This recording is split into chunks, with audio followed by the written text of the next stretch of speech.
జంగారెడ్డి డాంగీనగర్లోని మాకు నీళ్లు గత 2 నెలల నుంచి రావడం లేదండి. చాలా ఇబ్బంది పడుతున్నాము. మున్సిపల్ ఆఫీస్కి ఎన్నిసార్లు మేము సంతకాలు పెట్టి ఫామ్ పంపించినా సరే డస్ట్బిన్లో పాడేస్తున్నారు సరే వాటి గురించి స్పందించడం లేదు. అందుగురించి మేము ఈవేళ మున్సిపల్ ఆఫీస్కి మొత్తం బిందులు పట్టుకుని 10,000 మంది మహిళలు బయలుదేరి వెళ్ళామండి. ఇలాగ సార్ వచ్చి ఇవన్నీ చెప్పడం జరిగింది, వస్తాయని చెప్తున్నారు. మరి ఇంతవరకు స్పందిస్తారో తెలియదు.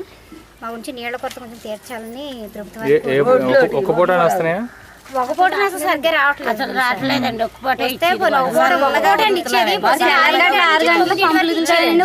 అది కూడా ఎండికి ఇచ్చినా కొంచెం సన్నగా వచ్చి ఒక బింది 2 బిందులు నిండి కట్టేస్తున్నారండి.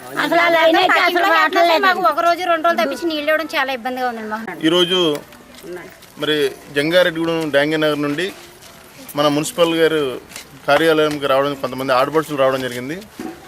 వారు నా దగ్గర చెప్పడం జరిగింది, గత 2 నెలలుగా వాటర్ సమస్య చాలా ఇబ్బందులు గురవుతూ ఉన్నాం, మంచినీళ్ళ సదుపాయం కూడా కల్పించలేకపోతున్నారు ఇక్కడ అని అనడంతో వెంటనే మున్సిపల్ కమిషనర్తో మాట్లాడి అప్పటికప్పుడు ట్యాంక్ కూడా పురమాయించడం జరిగింది. ట్యాంక్ కూడా ఇప్పుడు వచ్చిందన్నారు, తెలియపరిచారు.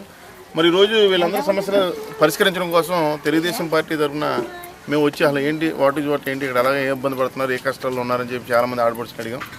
మరి వీళ్ళంతా కూడా చాలా ఆవేదనతో చెప్పిన మాటలు ఇవి. కనీసం ఈ ప్రభుత్వం మాకు మంచినీళ్ళు కూడా సదుపాయం కల్పించడం లేదు, డ్రైనేజ్ వ్యవస్థ లేదు, రోడ్లు లేవు, కరెంటు లేదు. అసలు మేము ఈ సమాజంలో ఈ ఊరిలో ఎలా బతకాలి మేమని బాధపడుతూ ఉంటే మరి మాకు చాలా బాధ వేసింది. మరి ఈరోజు ఈ ప్రభుత్వం మేము పేదల ప్రభుత్వం, రైతుల ప్రభుత్వాన్ని గొప్ప చెప్పుకున్నటువంటి ఈ ప్రభుత్వం కనీసం సామాన్య మానవుడికి కానీ బలహీన వర్గాలకు కానీ మధ్యతరగతి కుటుంబాలకు కానీ మంచినీళ్ళు కూడా సదుపాయం కల్పించిన పనికిమాల ప్రభుత్వం ఈ పనికిమాల ప్రభుత్వం కిరణ్ కుమార్ గారి ప్రభుత్వాన్ని ఈ సందర్భంగా తెలియపరుచుకుంటున్నాను.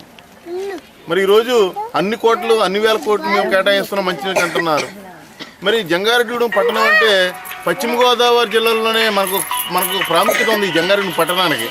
అటువంటిది ఇంత పెద్ద పట్టణానికే మంచినీళ్ళు లేకపోతే మరి సామాన్య చిన్న పల్లెటూరులో మరి ఇంకా ఏ రకంగా ఉందనేది దీన్ని బట్టి అర్థమవుతూ ఉంది. ఏదైనప్పుడు కూడా మా ఆడపడుచందరికి మేము హామీ ఇచ్చాం, భవిష్యత్తులో తెలుగుదేశం పార్టీ రాబోతుంది. మన చంద్రబాబు నాయుడు గారు వచ్చిన తర్వాత మీకు ఏ అయితే ఇబ్బందులు ఉన్నాయో ఇబ్బందుల నుంచి తొలగించి మనంతా సుఖశాంతులతో ఉంటామని వాళ్ళకి హామీ ఇవ్వడం కూడా జరిగింది.